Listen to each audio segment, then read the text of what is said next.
Para sa video natin ngayon, maglalagay ako ng enclosure. So pag magcha-charge ka, o-open mo lang yan. Ayan. Then, kunin mo yung gun.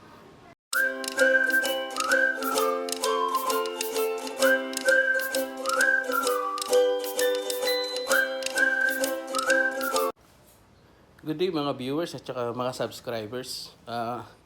Para sa video natin ngayon, maglalagay ako ng enclosure para dun sa charger ni BF3. Kasi nagcha-charge ako dyan sa labas. Yan, so madalas yung charger ko nandito. At hindi pa siya nakasabit kasi wala akong enclosure, baka mabasa. So bumili ako ng enclosure kay Shopee. Ayan. Meron siyang susi, nalalak siya. Yan, so pagbubuksan mo siya ha. So yung size nito is 400 by 500 by 200. Yan, ilalagay ko yung link sa baba kung gusto nyong mag-project din ng ganito. So kasya-kasya yung charger ni Binpass dyan. Tapos yung balak ko, ipupulupot na lang sa charger yung wire. Yan, nasa loob yung, nasa gitna yung charger, then yung wire ipupulupot na lang. Ayaw ko siya nung nasa labas para hindi siya agad masira. Pagkatapos ginamit, pupulupot na lang doon. Isasabit ko siya dito. Ito. So dito ko siya ilalagay kasi yung wire niya sakto lang hanggang doon sa pwesto ngayon ni BF3. So hindi ako masyadong pwedeng lumayo. Ayaw ko siyang ilagay dito dahil walang bubong. So dito ko siya ilalagay sa may gilid. Although waterproof siya, hindi ako komportable na nandyan siya sa may nababasa. At least dito sa may looban, mas safe siya. Alright, let's go. So ang unang gagawin natin is ipapesto natin ng tama yung charger. Igigitna natin dito. Ayan, so may binigay naman na hanger si BF3 pang hang nung kanyang charger. So ayan, ito-tornilyo natin yan dito sa backplate. Itong backplate nitong is tanggalable. Ayan, may apat lang siyang tornilyo. Then sasabit mo tong backplate ni charger, BF3 charger. Alright, let's go. Ayun, gumawa ako ng mga test run kung paano ko siya ipapasok sa loob, kung paano ko papesto yung charger. So yan yung nakita kong pinaka best option ko. Yan, nakapulupot yung wire, din yung charging gun nandyan sa baba nakapatong para hindi na-stress yung mga wire.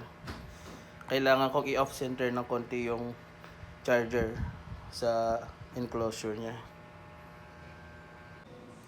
So ayan, na-mount na natin sa poste. Yan, buksan natin. Yan, so meron tayong apat na tornilyo. Ayan. Yan yung mga tornilyo nasa BF3. Yung kasama ng kanyang hanger. So ito mga butas na to, tatakpan natin yan para hindi pumasok yung tubig. Yan. Tatakpan natin yan na sealant. Tapos dito totornilyo yung kanyang pinaka back frame na kung saan doon naka-attach yung ating charger.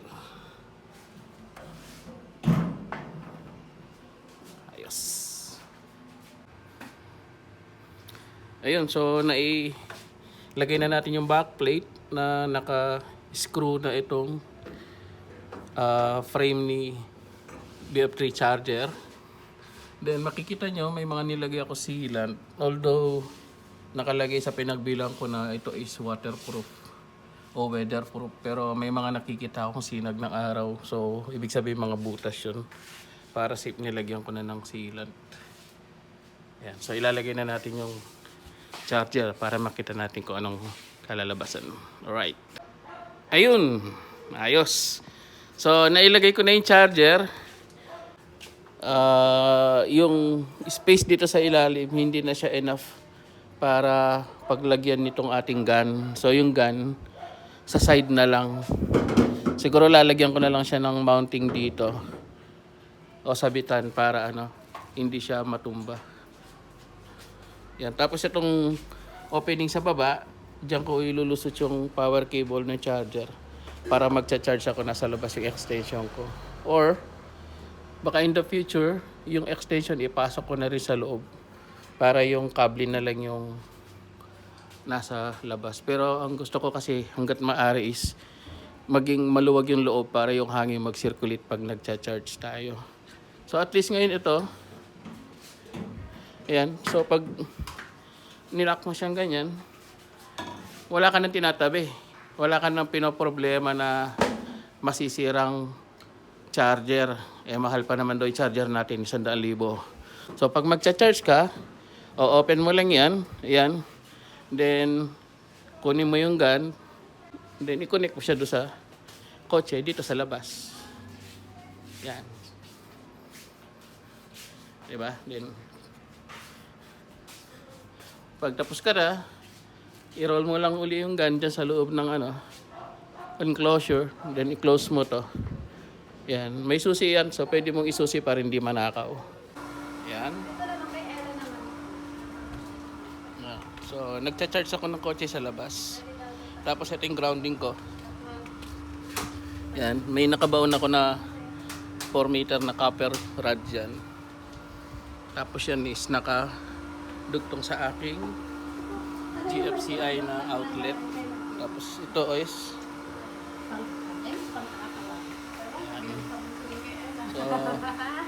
ayan. So may circuit breaker siya. Diyan nakasaksak yung extension.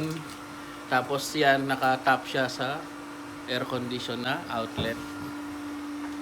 Yan ang setup ko ng charging. Yan. Thank you for watching. See you sa susunod nating vlog. Alright. Bye-bye.